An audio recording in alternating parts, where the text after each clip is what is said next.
Section 1. You will hear a man phoning a woman who lives in an English city called Banford to get some advice about moving to that city.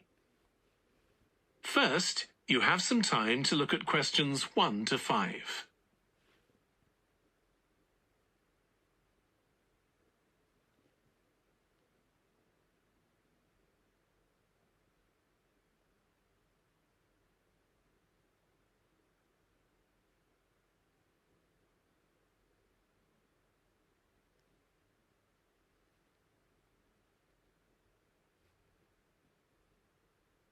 You will see that there is an example that has been done for you.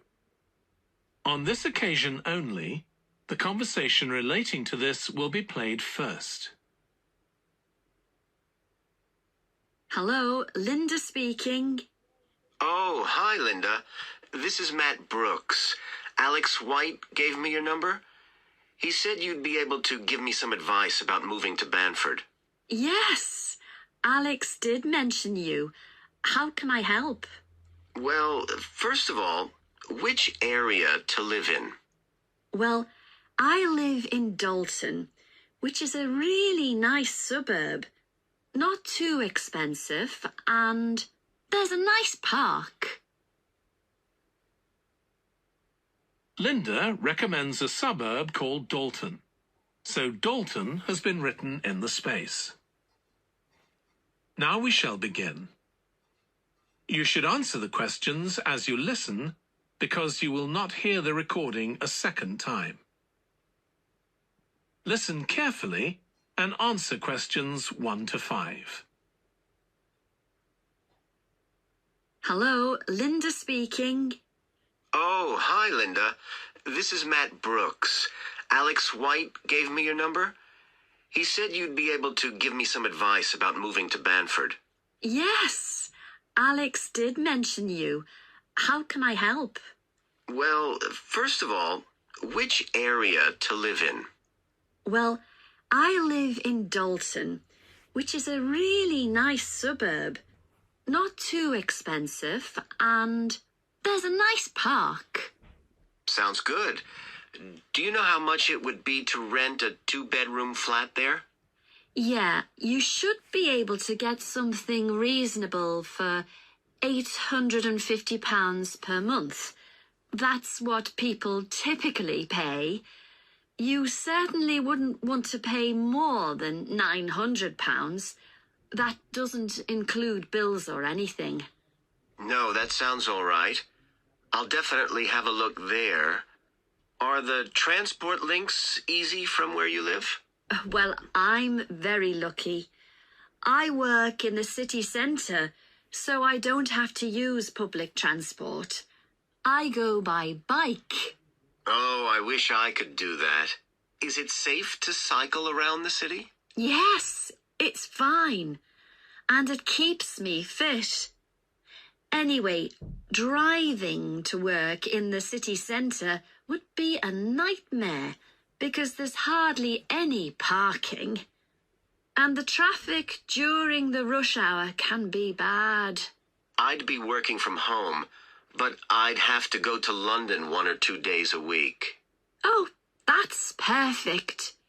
Getting to London is no problem. There's a fast train every 30 minutes, which only takes 45 minutes. That's good. Yeah, the train service isn't bad during the week, and they run quite late at night. It's weekends that are a problem. They're always doing engineering work, and you have to take a bus to Haddam and pick up the train there, which is really slow. But other than that, Banford's a great place to live. I've never been happier. Before you hear the rest of the conversation, you have some time to look at questions 6 to 10.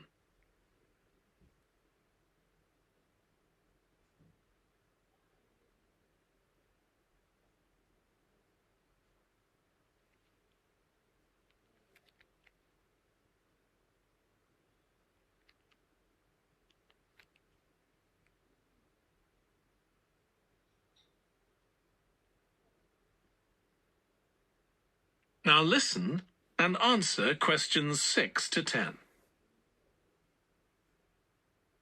There are some nice restaurants in the city centre and a brand new cinema, which has only been open a couple of months. There's a good arts centre too. Sounds like Banford's got it all. Yes, we're really lucky. There are lots of really good aspects to living here.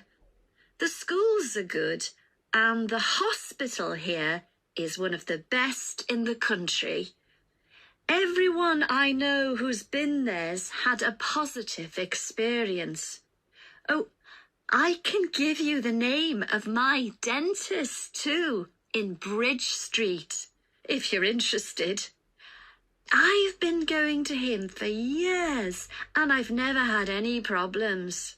Oh, okay, thanks.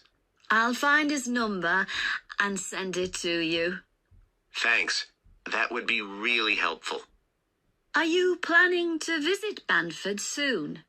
Yes, my wife and I are both coming next week.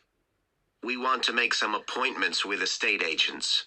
I could meet you if you like and show you around. Are you sure? We'd really appreciate that. Either Tuesday or Thursday is good for me, after 5:30. Thursday is preferable. Tuesday, I need to get home before 6 p.m. Okay, great. Let me know which train you're catching, and I'll meet you in the cafe outside. You can't miss it. It's opposite the station and next to the museum. Brilliant. I'll text you next week then. Thanks so much for all the advice. No problem. I'll see you next week. That is the end of section 1. You now have half a minute to check your answers.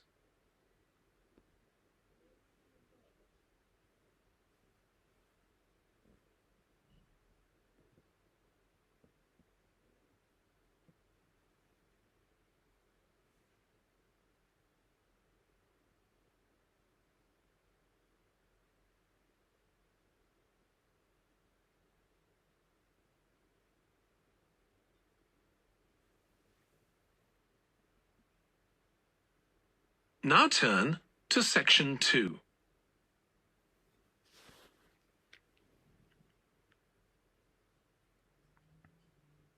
Section 2. You will hear a fitness instructor talking on the radio about different ways of keeping fit. First, you have some time to look at questions 11 to 16.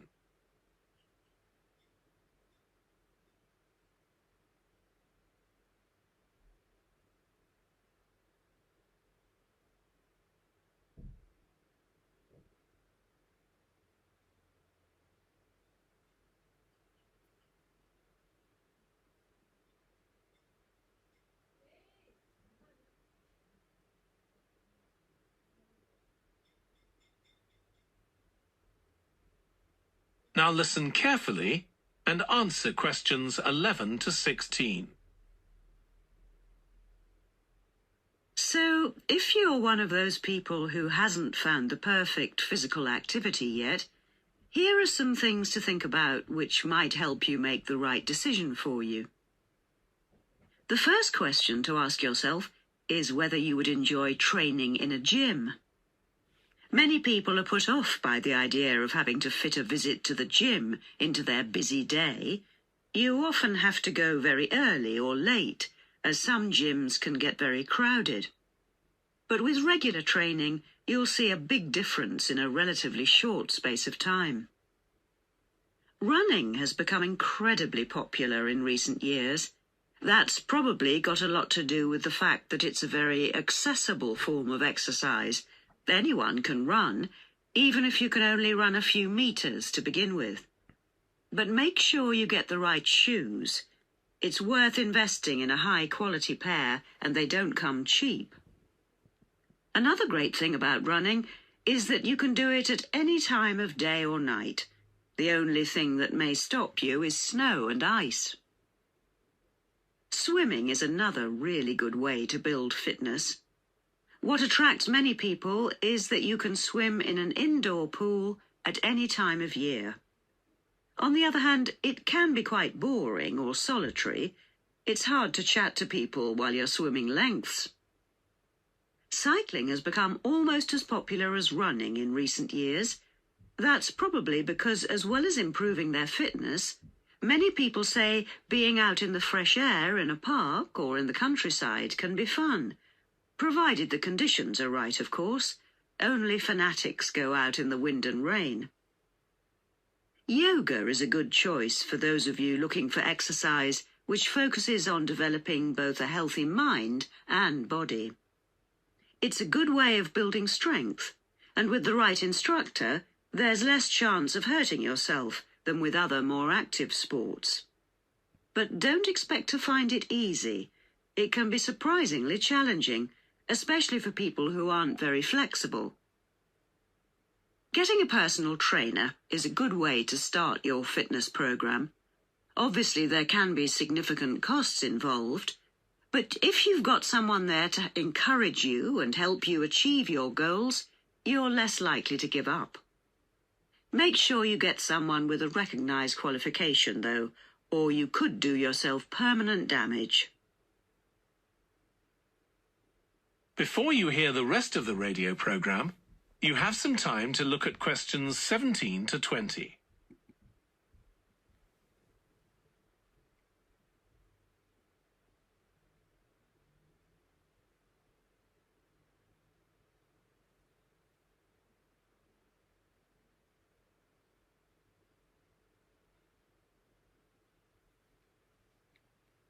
Now listen and answer questions 17 to 20.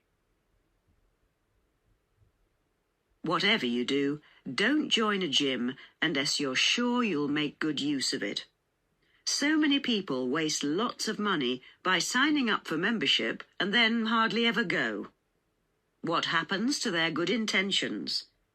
I don't think people suddenly stop caring about improving their fitness or decide they have more important things to do. I think people lose interest when they don't think they're making enough progress. That's when they give up hope and stop believing they'll ever achieve their goals.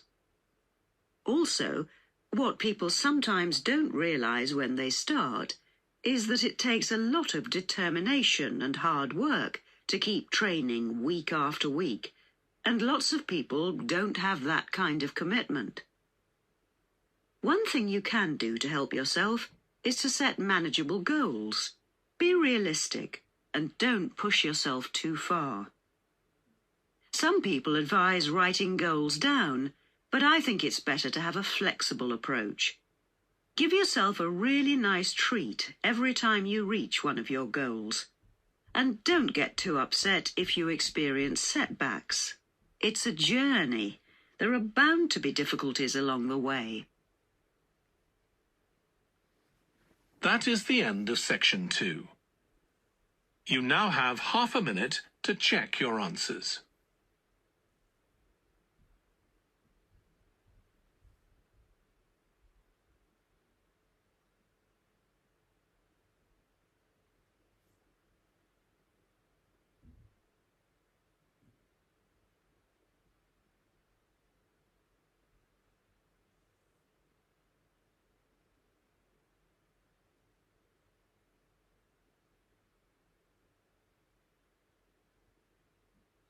Now turn to section 3. Section 3. You will hear a textile design student called Jim discussing his project on using natural dyes for colouring fabrics with his tutor. First, you have some time to look at questions 21 to 24.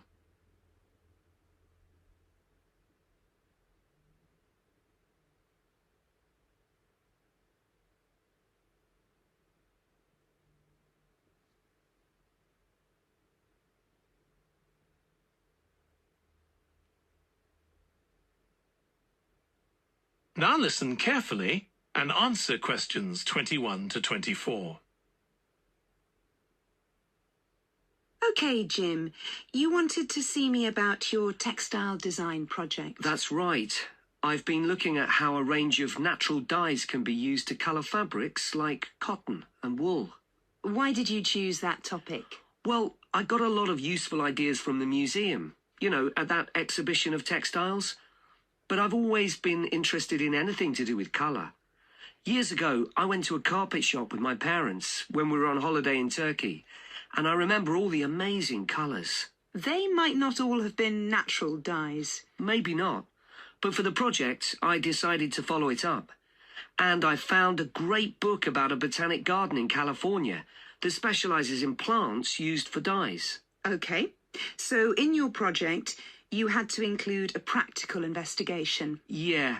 At first, I couldn't decide on my variables. I was going to just look at one type of fibre, for example, like cotton. And see how different types of dyes affected it? Yes. Then I decided to include others as well. So I looked at cotton and wool and nylon. With just one type of dye? Various types, including some that weren't natural, for comparison. OK. So I did the experiments last week. I used some ready-made natural dyes. I found a website which supplied them. They came in just a few days, but I also made some of my own. That must have taken quite a bit of time. Yes. I thought it'd just be a matter of a teaspoon or so of dye, and actually that wasn't the case at all. Like, I was using one vegetable, a beetroot, for a red dye, and I had to chop up a whole pile of it. So it all took longer than I'd expected. One possibility is to use food colourings. I did use one. That was a yellow dye, an artificial one. Tartrazine? Yeah, I used it on cotton first. It came out a great colour. But when I rinsed the material, the colour just washed away. I'd been going to try it out on nylon, but I abandoned that idea. Were you worried about health issues? I thought if it's a legal food colouring, it must be safe. Well, it can occasionally cause allergic reactions, I believe. Before you hear the rest of the discussion, you have some time to look at questions 25 to 30.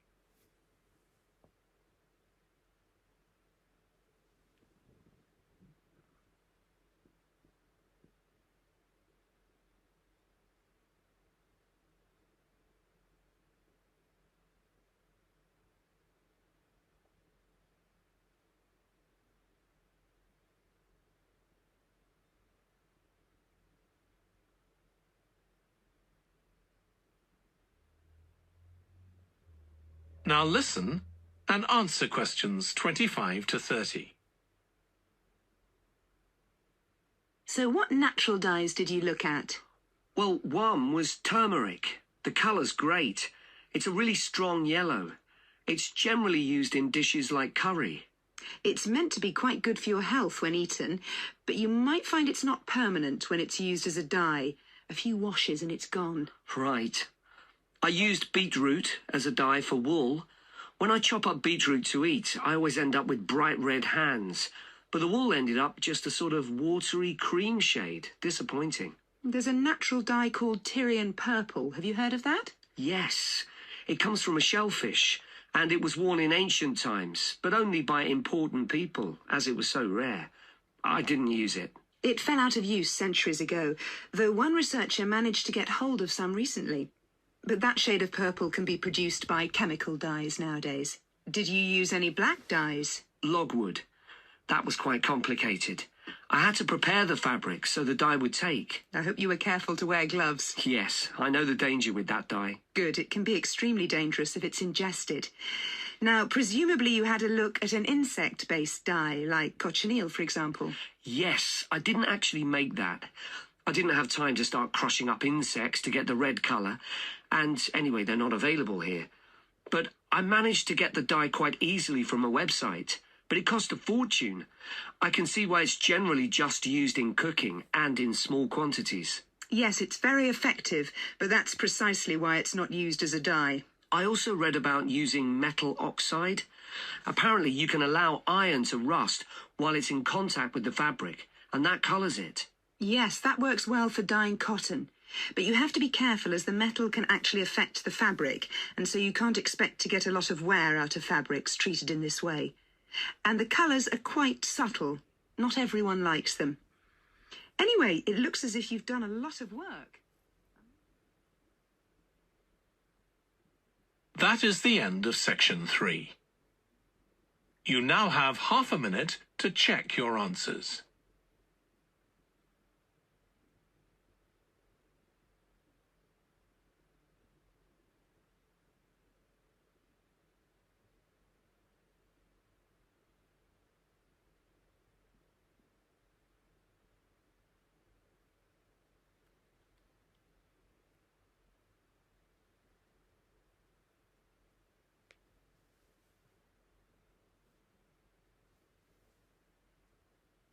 Now turn to section 4.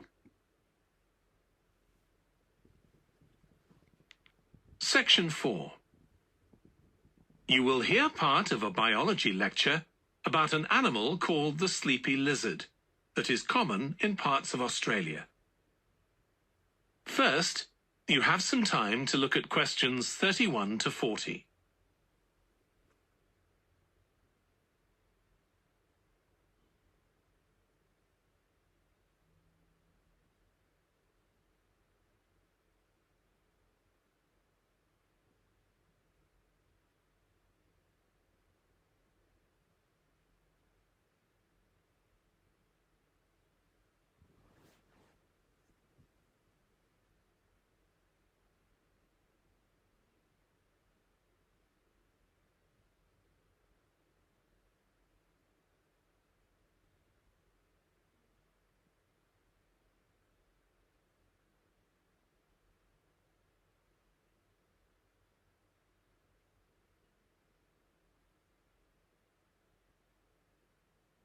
Now listen carefully and answer questions 31 to 40.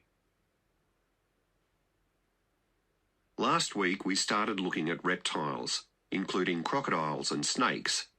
Today, I'd like us to have a look at another reptile, the lizard, and in particular, at some studies that have been done on a particular type of lizard whose Latin name is Tiliqua rugosa.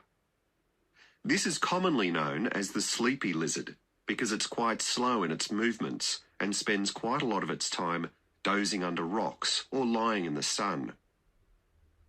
I'll start with a general description. Sleepy lizards live in Western and South Australia, where they're quite common. Unlike European lizards, which are mostly small, green and fast-moving, sleepy lizards are brown, but what's particularly distinctive about them is the colour of their tongue, which is dark blue, in contrast with the lining of their mouth, which is bright pink. And they're much bigger than most European lizards. They have quite a varied diet, including insects and even small animals, but they mostly eat plants of varying kinds.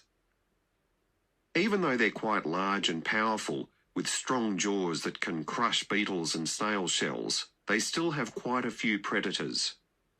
Large birds like cassowaries were one of the main ones in the past, but nowadays they're more likely to be caught and killed by snakes. Actually, another threat to their survival isn't a predator at all, but is man-made. Quite a large number of sleepy lizards are killed by cars when they're trying to cross highways. One study carried out by Michael Freak at Flinders University investigated the methods of navigation of these lizards. Though they move slowly, they can travel quite long distances.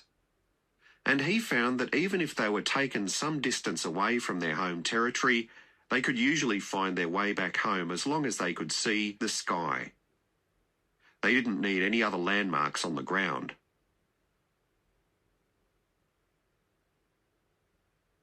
Observations of these lizards in the wild have also revealed that their mating habits are quite unusual. Unlike most animals, it seems that they're relatively monogamous, returning to the same partner year after year. And the male and female also stay together for a long time, both before and after the birth of their young. It's quite interesting to think about the possible reasons for this. It could be that it's to do with protecting their young. You'd expect them to have a much better chance of survival if they have both parents around. But in fact, observers have noted that once the babies have hatched out of their eggs, they have hardly any contact with their parents. So there's not really any evidence to support that idea.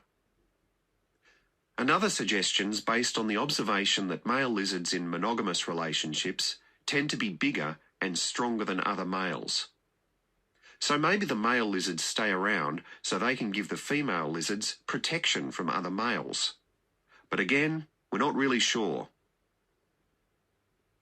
Finally, I'd like to mention another study that involved collecting data by tracking the lizards. I was actually involved in this myself. So we caught some lizards in the wild and we developed a tiny GPS system that would allow us to track them, and we fixed this onto their tails. Then we set the lizards free again, and we were able to track them for 12 days and gather data, not just about their location, but even about how many steps they took during this period. One surprising thing we discovered from this is that there were far fewer meetings between lizards than we expected. It seems that they were actually trying to avoid one another. So why would that be? Well, again, we have no clear evidence, but one hypothesis is that male lizards can cause quite serious injuries to one another. So maybe this avoidance is a way of preventing this, of self-preservation, if you like. But we need to collect a lot more data before we can be sure of any of this. That is the end of section 4. You now have half a minute to check your answers.